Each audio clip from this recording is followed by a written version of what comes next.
wants us to see that if there is no God in the picture, and if we can for a moment set him aside and look at the world, and there is only that which is under the sun, then this is what we have to look forward to, is this cycle of futility. And then the question comes then, if it's all pointless and this is all that there is, then why do what we do?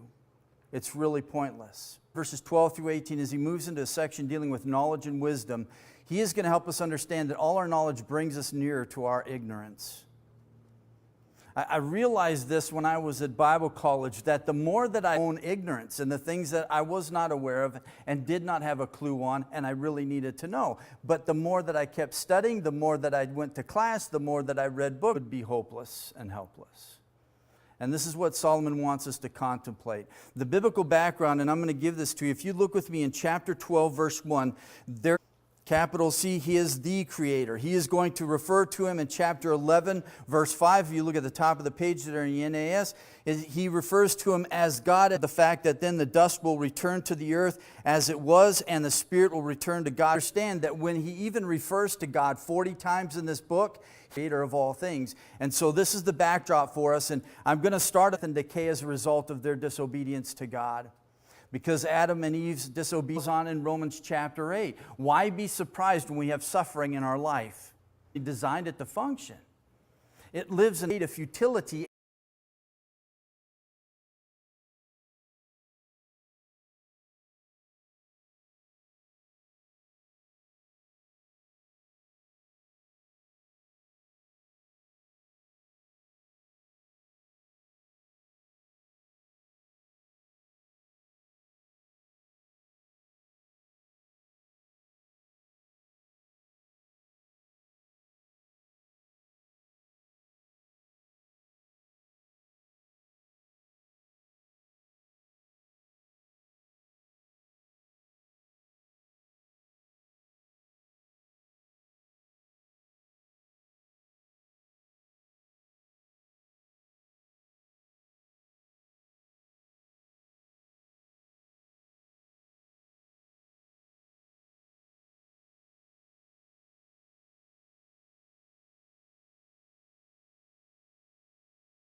That even in his own life, it was short-lived. It was like a vapor. It was breath exhaled on a cold morning. It just was there and then gone. This is Psalm 90, as we dwell on the fact of our transitoriness in relation to an eternal God. So this is where Solomon is going to bring us without God meaning to anything, and it's all pointless. In Genesis 5, we have the pace picks up a little bit more rapidly. We have those who have sons, they grow old, they die. We have vapor after vapor. The flow of this book is this. We have the title and the thesis given in chapter 1, verses 1 through 3, and then we have the first catalog of vanities that come in chapter 1, verse 4 through 226. And so we have the vanity in the natural world. We have vanity of wisdom and knowledge, vanity of pleasure, possession, reprieve. And he is going to give us the first, if you will, in chapter 2, verses 24 to 26. He's going to give us the first, if you will, Carpe Diem statement. Anyone knows the designation Carpe Diem, right? Seize the day. Vina Carpe. It is embrace the divinity. Because this is really what he wants us to do. He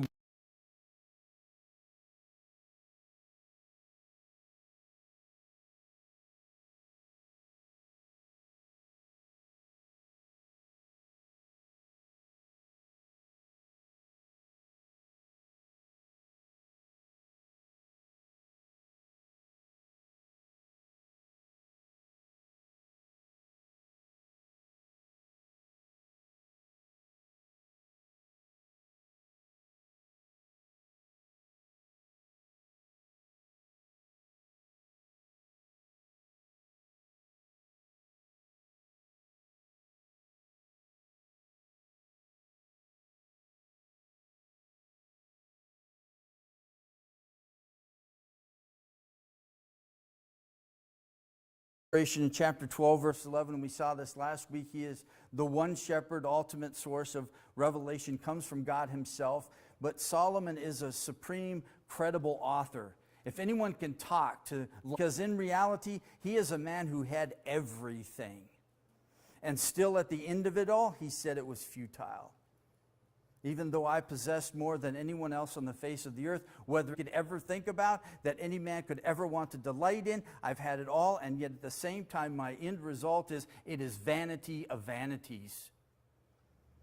So this is a powerful statement that he makes, and he is, because there's a reason for why he uses this.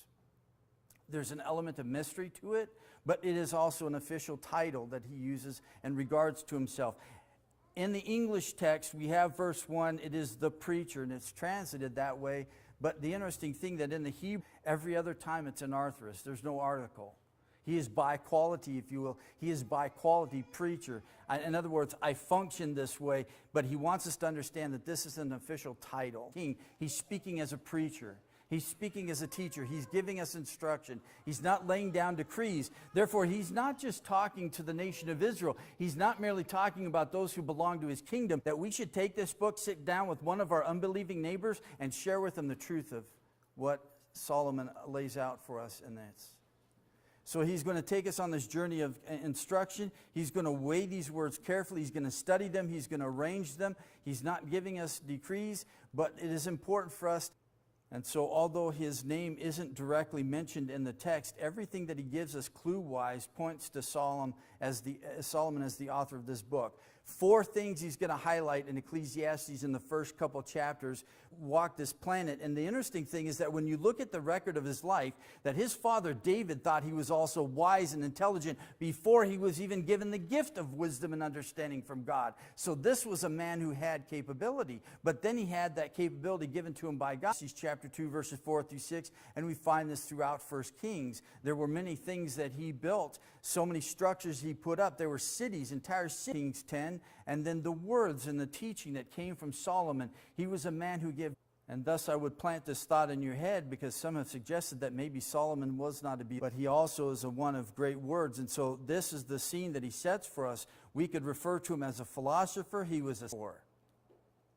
But he also wrote 3 books for us in Scripture. We have Proverbs, Song of Solomon, Ecclesiastes, Psalm. Many lessons for us to learn there. He's considered one of the wisest men then that has ever lived, perhaps the richest who has ever lived. He had fleets of ships. Trump has nothing on Solomon. And you can think of any billionaire that's out there, and I guarantee you he had more money than they will ever have. This man was not devoid of means. He had thousands of servants, tremendous, built the temple, right, for the people to worship in, to be God's residence. He dedicated in 1 Kings chapter 8, where all of these construction projects that he did, but he owned all of this land. Not only that, but he had 700 wives and 300 concubines. One's enough for me, right? But 700? And most of the concubines, right, were for whatever reason, but with the 700 wives, a lot of that had to do with politics. One of the wives that he had was a princess from Egypt, and that's how he established a relationship with Egypt, and therefore he had an alliance with them. So many of us, though, in his life, they caused Solomon to take his eyes off of the Lord and turn his eyes upon himself and his desires and pleasures in life. And this is what he lays out for us in Ecclesiastes. This is the journey that I took. In other words, for Solomon, there were no, if their parents don't let him have candy, and they'll say, you know, I can't wait till I get older and get a job, then I can buy all the candy I want, right? Until then they get old enough, they get a job, and then they have bills to pay, right? But the thought is that I will have no limitation. I'll have all the money, and therefore I can buy all the candy that I want to eat. Solomon had no restraint on anything.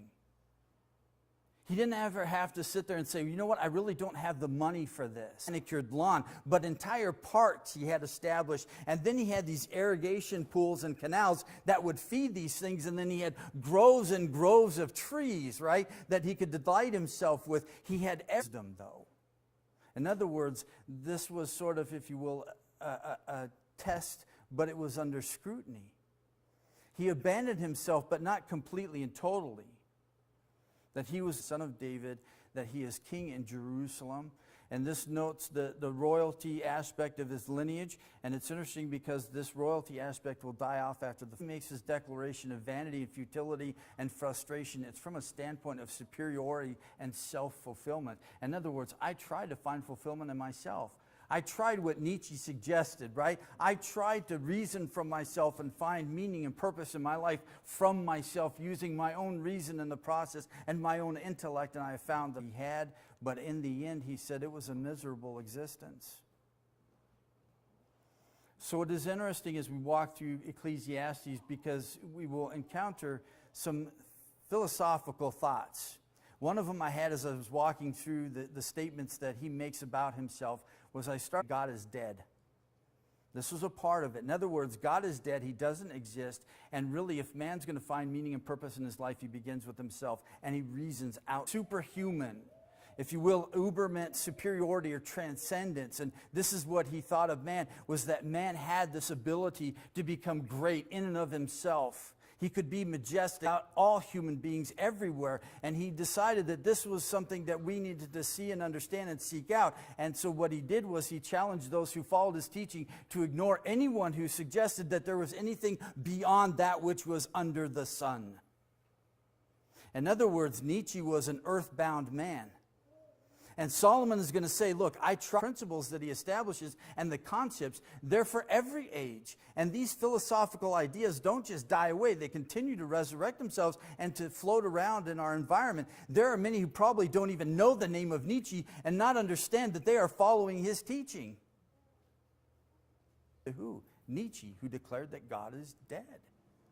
And we don't need God anymore, and all we do is need man. And really his fight was against believers, because believers were suggesting that there is something beyond this realm, that it isn't just about under the sun. There is something beyond all of this. We are not earthbound, but there is a heavenly reality, and God is there, as, if you will, Francis Schaeffer used the terminology. This within society today, those at the elite at the top, they're the ones who declare to us the new value system that we're all supposed to live by. This is not something new. And Solomon is going to deal with all of this in verse 16. He refers to himself as surpassing or abundant in knowledge and wisdom. He is the super Solomon. He understands, listen to me, I was a gifted man. I had everything you could possibly think of. And if you look, everything I had was nothing. It was empty. Sometimes we find ourselves in neighborhoods that we live in.